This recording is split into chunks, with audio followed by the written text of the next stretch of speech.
No ar, programa O Poder da Palavra.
Nós chegamos no momento da palavra. Convido você, se você estiver na sua casa, pegar a sua Bíblia, acompanhar junto conosco essa mensagem, essa partilha. E eu já quero abrir aqui para o Danilo, ele que vai estar hoje partilhando a palavra. Muito boa tarde, querido ouvinte. Como eu disse no começo da programação, é um motivo de muita alegria estar com vocês aqui nessa tarde. Eu gostaria de pensar com vocês a respeito de um texto muito conhecido de alguns, em Isaías, no capítulo 6. Nós vamos fazer essa leitura e depois vamos pensar um pouco a respeito do que diz a palavra do Senhor. Diz assim a palavra do Senhor em Isaías, capítulo 6, a partir do versículo 1. No ano da morte do rei Uzias, eu vi o Senhor assentado sobre um alto e sublime trono, e as abas de suas vestes enchiam o templo. Serafins estavam por cima dele, cada um tinha 6 asas, com 2 cobria o rosto, com 2 cobria os seus pés, e com 2 voava. E clamavam uns para os outros, dizendo: Santo, Santo, Santo é o Senhor dos exércitos, toda a terra está cheia da sua glória. As bases do limiar se moveram à voz do que clamava, e a casa se encheu de fumaça. Então disse eu: Ai de mim! Estou perdido, porque sou um homem de lábios impuros, e habito no meio de um povo de impuros lábios, e os meus olhos viram o Rei, o Senhor dos exércitos. Então um dos serafins voou para mim, trazendo na mão uma brasa viva que tirara do altar com uma tenaz. Com a brasa tocou a minha boca e disse: Eis que ela tocou os seus lábios, a tua iniquidade foi tirada e perdoado o seu pecado. Vamos orar neste momento? Santo Deus, nós estamos diante da Tua palavra e sabemos que a palavra do Senhor é que abre os nossos olhos, que tira as escamas dos nossos olhos para entendermos quem Tu és e o que o Senhor espera de cada um de nós. Pai, nós clamamos ao Senhor que o Teu Santo Espírito ilumine as nossas mentes, de tal forma que possamos compreender o texto bíblico e possamos aplicá-lo em nossas vidas para sermos transformados, edificados e que possamos agradar ao Senhor em nosso viver. Nós te agradecemos, Senhor, por este privilégio de estudarmos a Tua palavra nesta tarde. Nós te agradecemos e oramos em nome de Jesus. Amém e amém. O número de evangélicos tem aumentado significativamente no Brasil. Algumas entrevistas são realizadas e algumas pesquisas também. E o resultado dessas pesquisas são assombradoras no que diz respeito à quantidade de evangélicos que vem aumentando a cada dia. Mas a grande questão é, será que esses evangélicos são verdadeiros cristãos e discípulos de Cristo? No Evangelho de João, no capítulo 6, nós vemos que o Senhor Jesus ele teve de fazer uma escolha entre ter 5.000 pessoas que o seguiam por causa dos benefícios que poderiam obter dele, ou ter apenas alguns seguidores leais, alguns discípulos que o seguiam pelo motivo certo. Jesus estava diante de uma multidão que o perseguia porque queria as bênçãos que ele podia oferecer. Mas depois de um sermão duro que ele fez no capítulo 6, poucos foram os que sobraram. Uma decisão entre muitos consumidores e poucos fiéis discípulos. Queridos, infelizmente o consumismo entrou na porta da igreja evangélica. E essa mentalidade ela tem permeado em grande medida as programações das igrejas, a forma e o conteúdo das pregações, a escolha das músicas, o tipo de liturgia e as estratégias para crescimento de comunidades locais. Tudo isso é feito com o objetivo de satisfazer as necessidades emocionais, físicas e materiais apenas das pessoas. E a triste realidade é que esses chamados evangélicos são, na verdade, grandes consumidores, buscando receber algo que satisfaça o seu bem-estar. Então, por isso, nós deveríamos questionar nessa tarde, de acordo com a palavra que nós ouvimos, quais as características fundamentais de um verdadeiro cristão. Talvez você responda essa pergunta com base na sua tradição. Talvez você responda essa pergunta com base naquilo que você acha que é o verdadeiro cristianismo.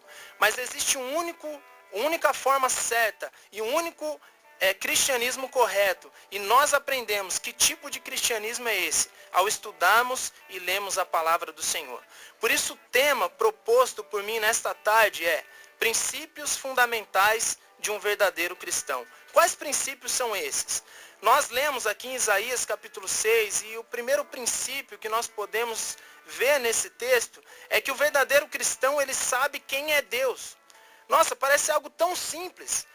Realmente é simples. E as verdades mais profundas de Deus são as mais simples.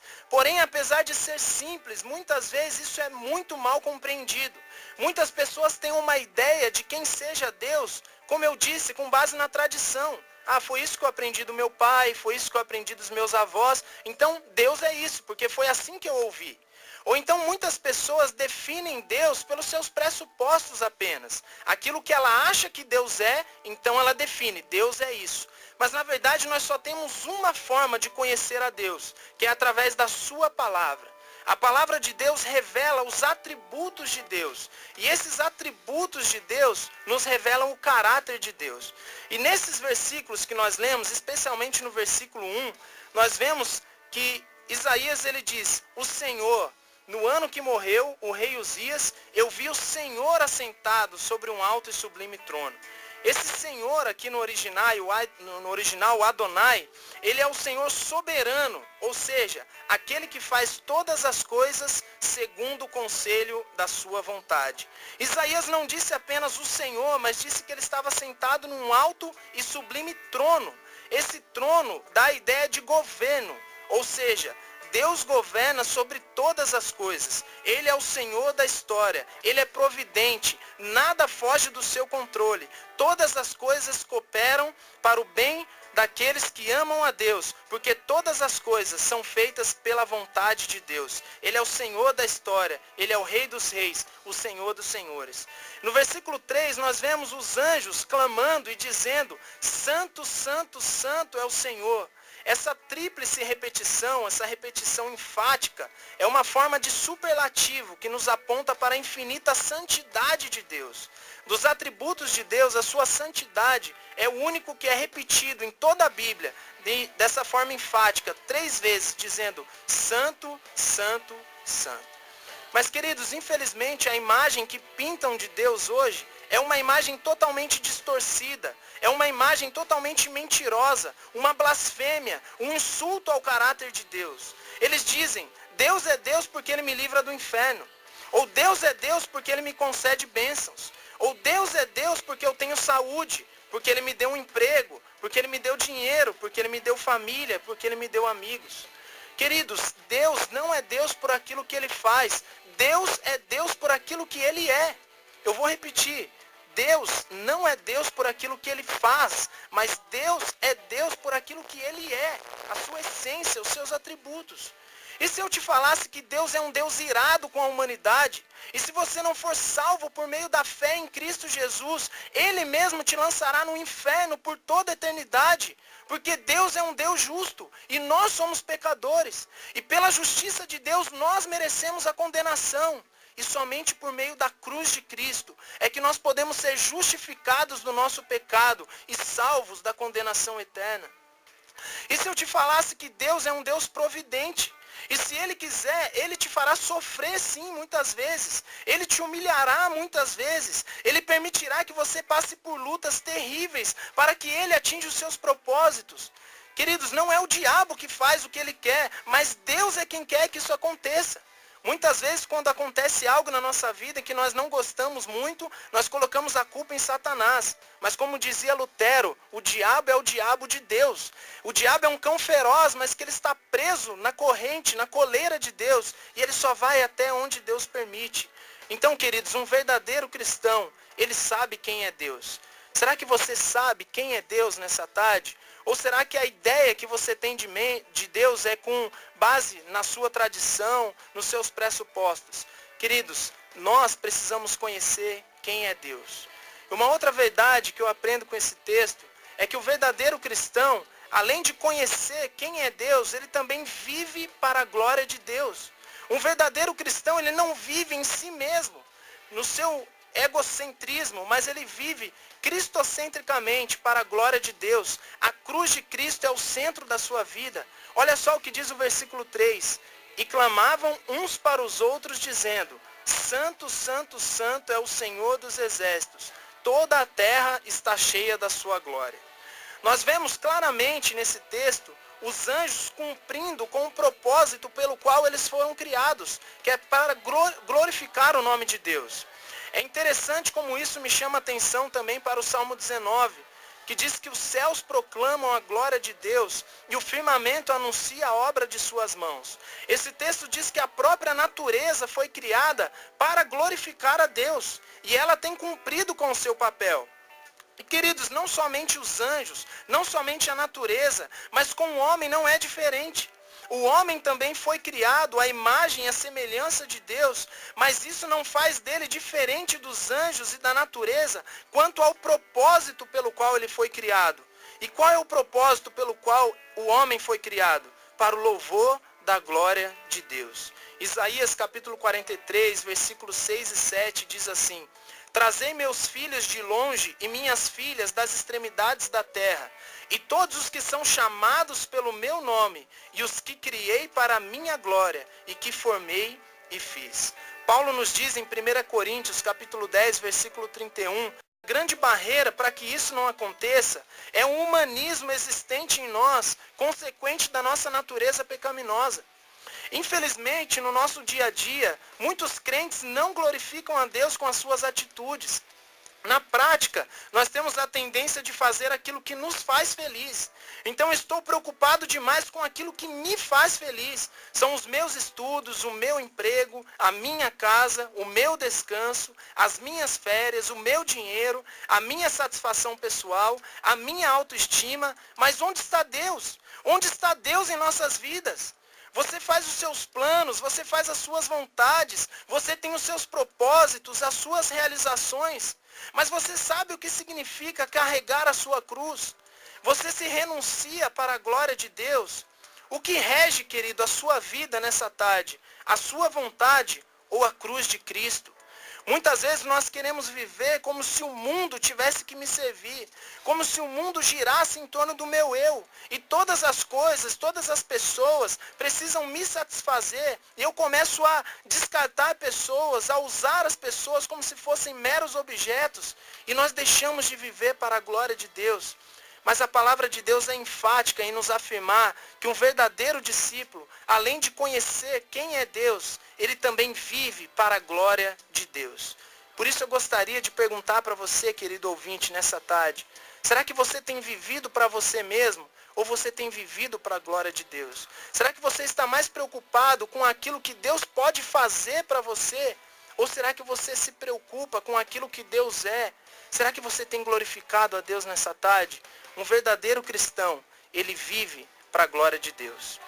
E uma outra verdade que eu aprendo com esse texto é que um verdadeiro cristão, além de conhecer quem Deus é, ele vive para a glória de Deus e também ele sabe quem ele é. Ele conhece a si mesmo.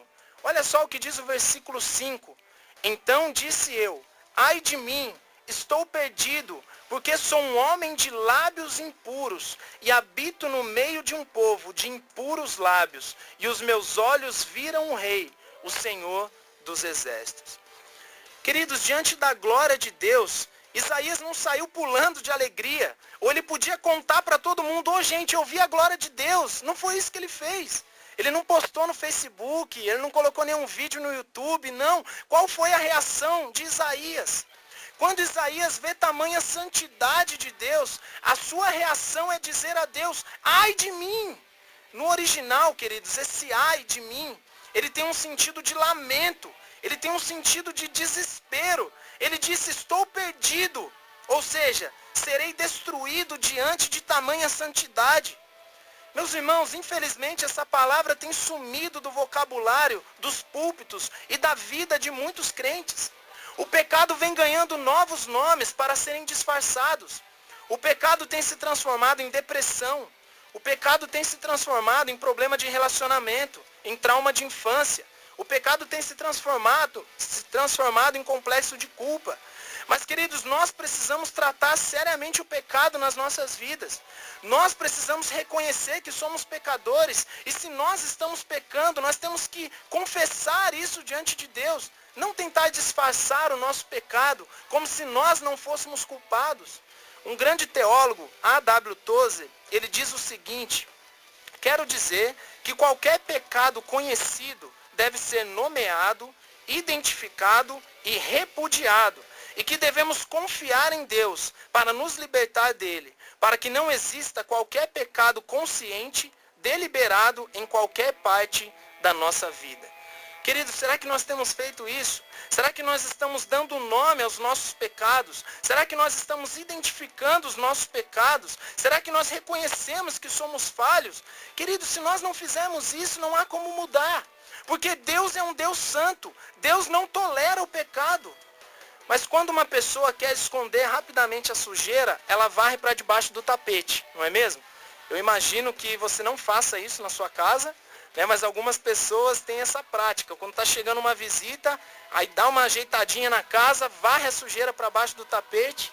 Queridos, muitas vezes nós queremos fazer isso com o nosso pecado.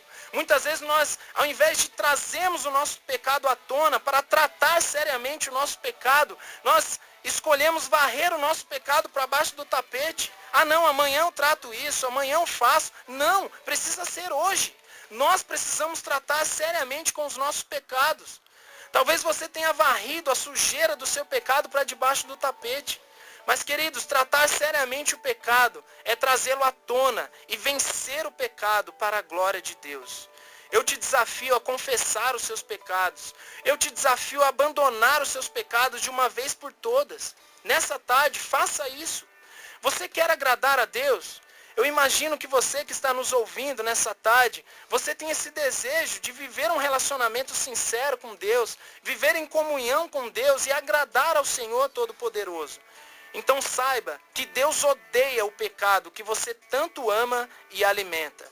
Deus odeia e tem repugnância pelo pecado que você guarda com todo carinho. Queridos, nós temos aqueles pecados de estimação. E nós tratamos daquele pecado, cuidamos daquele pecado e vivemos como se aquele pecado fosse o nosso melhor amigo. Mas Deus odeia esse pecado. O que a Bíblia nos diz é que Deus ele tem repugnância, ele não suporta o pecado. Então nós precisamos decidir se nós queremos viver com o nosso pecado como se nada tivesse acontecido, ou nós tratamos seriamente o nosso pecado e vivemos para a glória de Deus. Será que você reconhece nessa tarde que você é pecador? Querido, se nós fizéssemos uma pesquisa em todo o Brasil e perguntasse para as pessoas, você crê na existência de Deus? Muitos diriam sim, eu creio na existência de Deus.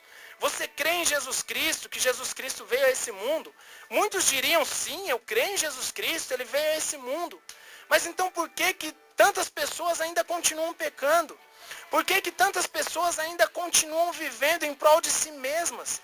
Queridos, porque elas não reconhecem que são pecadoras. Será que você reconhece nessa tarde que você é pecador, que você é pecadora e carece da misericórdia de Deus? Deus é um Deus santo e nós somos pecadores. E só existe uma forma de nós nos aproximarmos de Deus e quebrarmos essa barreira do pecado. Essa forma chama-se arrependimento. Nós precisamos nos arrepender. Não há conversão sem arrependimento. Não há transformação sem arrependimento. Queridos, diante de Deus, todos são pecadores. A diferença é que quem se arrepende está debaixo da proteção do Senhor, justificado em Jesus Cristo e salvo por Ele para a glória do seu nome. Será que você tem se arrependido dos seus pecados? Ou você vai insistir em continuar pecando como se nada acontecesse? Queridos, se você não se arrepender, não terá como você ter comunhão com o Senhor Todo-Poderoso, um Deus santo, santo, santo. E uma outra lição que eu aprendo com esse texto é que o verdadeiro cristão, ele é purificado por Deus. O verdadeiro cristão é purificado por Deus. Olha só o que diz o versículo 6 e 7. Então um dos serafins voou para mim, trazendo na mão uma brasa viva que tirara do altar com uma tenaz. Com a brasa tocou a minha boca e disse, eis que ela tocou os seus lábios, a tua iniquidade foi tirada e perdoado o seu pecado. Meus irmãos, estes versículos salientam a ideia da purificação necessária para se aproximar de Deus. O livro de Isaías é também chamado por alguns teólogos de proto-evangelho, ou seja, é como se fosse um evangelho do Antigo Testamento, por prenunciar a vinda do Messias. Diante de tantas profecias, muitas delas são profecias que foram consumadas na pessoa de Jesus Cristo. E esse o altar que diz o texto aqui em Isaías capítulo 6, simboliza a purificação pelo sangue do sacrifício expiatório do Cordeiro. E a brasa viva simboliza o fogo da purificação pelo Espírito Santo regenerador. Queridos, nós somos pecadores. Como eu já disse, todos nós pecamos e carecemos da glória e da misericórdia de Deus. Uma vez que nós nascemos com a natureza pecaminosa e Deus é um Deus santo. Agora a grande questão é como que um Deus santo pode aceitar pessoas pecadoras que são contrárias à santidade de Deus, que desobedeceram a Deus. Impossível, queridos, impossível. Se Deus nos aceitasse sendo pecadores, sem que nada tivesse acontecido, Deus seria injusto. É como se nós pensássemos em uma pessoa que cometeu um crime. Alguém que cometeu um crime contra você, contra a sua família. E esse alguém ele foi preso e foi levado para o julgamento diante do tribunal de Deus. E diante desse julgamento, deste tribunal, o juiz vira para aquele réu e fala o seguinte, você cometeu esse erro e infringiu uma lei, mas você fez tantas outras coisas boas, você ajudou uma velhinha a atravessar a rua, você fez boas obras, você doou seu dinheiro para os pobres. Ah, então você fez mais coisas boas do que coisas ruins. Então ele bate o martelo dizendo, inocente, você não precisa pagar pelo seu crime. Será que esse juiz seria um juiz justo? Obviamente que não. Esse juiz seria um juiz injusto. Agora imagina Deus, santo, santo, santo, um Deus justo, um Deus todo-poderoso, diante do grande tribunal de Deus. Você acha que você pode chegar com o seu pecado diante de Deus e falar, ó Deus, eu fiz tantas coisas boas. É claro, eu fiz essa coisa aqui, não foi muito legal, né? Eu pequei e fiz isso, fiz aquilo, mas eu fiz tantas coisas boas, Senhor. Você acha que o grande juiz de todo o universo, um Deus santo, santo, santo, ele vai te fazer inocente diante dos seus pecados? Obviamente que não. Deus é um Deus justo e ele não tolera a injustiça, ele não tolera o pecado. Mas a grande questão é como nós podemos ser salvos, como nós podemos ter comunhão com Deus novamente, uma vez que eu sou pecador e Deus é santo. Queridos, eu queria te dizer, nesta tarde, que só existe uma forma de nós nos achegarmos diante do Senhor.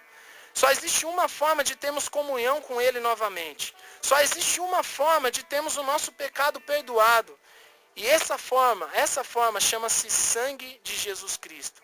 A cruz de Cristo é o único meio pelo qual nós podemos nos aproximar diante de Deus novamente. O sacrifício expiatório de Cristo vai valer sobre nós se nós tivermos fé genuína em Cristo Jesus. Será que você tem fé em Jesus Cristo verdadeiramente? Será que você tem se arrependido dos seus pecados? Eu quero fazer algumas perguntas para você nessa tarde. Você crê na existência do inferno? Você tem certeza da sua salvação? Infelizmente, nossas igrejas estão repletas de membros que não são salvos por Jesus Cristo. Muitos até levantam a mão na hora de um apelo dizendo terem aceitado a Jesus, quando o próprio Jesus não os aceitou. Eles sabem cantar diversas músicas gospel, eles usam jargões evangélicos, eles frequentam os cultos, mas vivem na prática do pecado como se nada tivesse acontecido. Eles não produzem frutos de arrependimento e não vivem para a glória de Deus. Querido, eu gostaria de te perguntar mais uma vez nessa tarde, você crê na existência do inferno? Você tem certeza da sua salvação? Queridos, o próprio Jesus falou mais do inferno do que do céu. O inferno é real. O inferno é a consumação da justa ira de Deus e o derramamento da sua ira diante daqueles que são pecadores, diante daqueles que não se arrependeram. E o inferno é um estado de consciência. E paz, meus irmãos, muitos membros de igreja estarão lá. Por isso eu pergunto para você mais uma vez nessa tarde, você crê na existência do inferno? Você tem certeza da sua salvação? Se você não tem certeza da sua salvação, se você não sabe como se achegar diante de Deus e ter comunhão com Ele, como ficar livre da condenação do pecado, eu te aconselho, querido, a crer nas Escrituras, e clamar, implorar a Deus por sua purificação. Não tem como, queridos, nós sermos verdadeiros cristãos se nós não formos purificados por Deus. Não tem como. Se não houver arrependimento, se não houver purificação, um Deus santo não pode tolerar pecadores. Por isso eu quero dizer para você nessa tarde mais uma vez, o único meio de purificação, o único meio pelo qual nós podemos ser salvos da ira de Deus é crendo em Jesus Cristo, como Senhor dos Senhores, como Rei dos Reis, como o Alfa e o Ômega, o princípio e o fim, aquele que subsiste eternamente. Sem Ele nada do que foi feito se fez. Todas as coisas cooperam para o bem daqueles que amam a Deus, para que sejam conformados à imagem de Jesus Cristo. Mas para isso, queridos, nós precisamos nos arrepender dos nossos pecados e crer genuinamente, verdadeiramente, em Jesus Cristo como Senhor e Salvador da nossa vida. Será que Jesus Cristo é o seu Senhor? Será que Jesus Cristo é o único meio de salvação para você? Ou você ainda pensa que existe uma outra forma de se salvar? Talvez uma outra pessoa ou alguma coisa que você faça. Mas, meu querido ouvinte, não há nada que possamos fazer para a nossa salvação.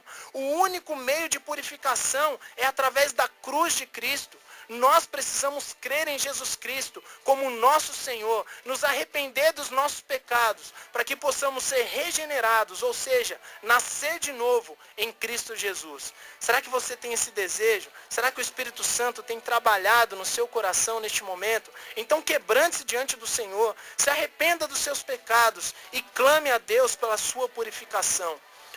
Princípios fundamentais de um verdadeiro cristão. Primeiro, ele sabe quem é Deus.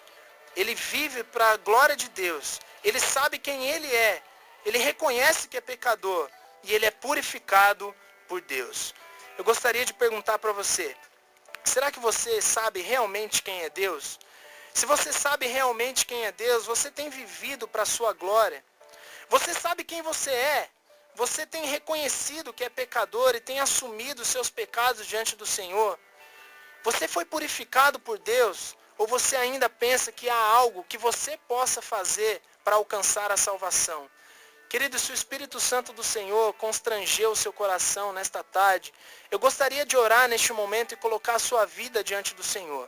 Enquanto eu estiver orando, eu gostaria de te convidar para que se quebrantasse diante do Senhor, para que reconhecesse que você é pecador, se arrependesse dos seus pecados e clamasse pelo sangue de Cristo, fazendo expiação, ou seja, tirando a condenação do seu pecado.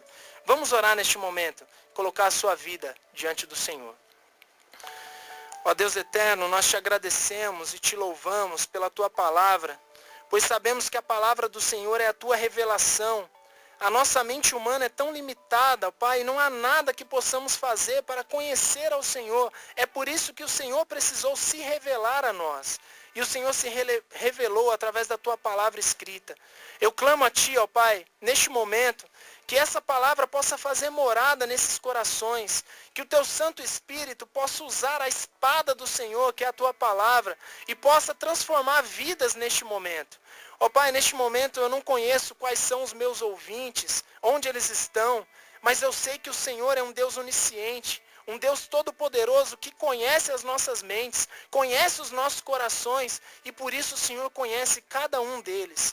Ó Senhor, eu não sei pelo que eles têm passado. Talvez muitos tenham enfrentado lutas terríveis, cruéis. Alguns estão vivendo um verdadeiro cárcere, ó Pai, dentro de casa, nos seus casamentos, nos seus relacionamentos com seus pais, com seus filhos. Mas eu creio, ó Pai, que o Espírito Santo do Senhor pode transformar toda essa situação. Mas, ó Pai, mais do que isso, muitos, ó Pai, talvez estejam neste momento carecendo da graça e da misericórdia do Senhor. Muitos não conhecem a Jesus Cristo e neste momento o Espírito Santo do Senhor, em nome de Jesus, ó Pai, possa estar tocando na alma de cada um deles e que eles possam ser regenerados, serem transformados pelo poder da Tua palavra. Eu creio, Senhor, que o Senhor é um Deus presente. Eu creio que o Senhor está agindo entre nós e eu clamo a Ti, ó Pai, para a transformação de todos os meus ouvintes nesta tarde, para a glória do nome do Senhor. Nós clamamos a Ti, Senhor, que nos faça cada vez mais semelhantes a Jesus Cristo, Seu Filho, que possamos ser santificados pela palavra do Senhor e que em tudo isso o Senhor seja glorificado. Nós oramos a Ti, em nome de Cristo Jesus. Amém e amém. Querido ouvinte, foi muito bom compartilhar com você a palavra do Senhor nesta tarde e o meu clamor é que o Espírito Santo do Senhor continue iluminando a sua mente e abrindo seus olhos para reconhecer a palavra do Senhor e que você possa buscar a Deus de todo o seu coração e viver para a sua glória, em nome de Jesus. Amém.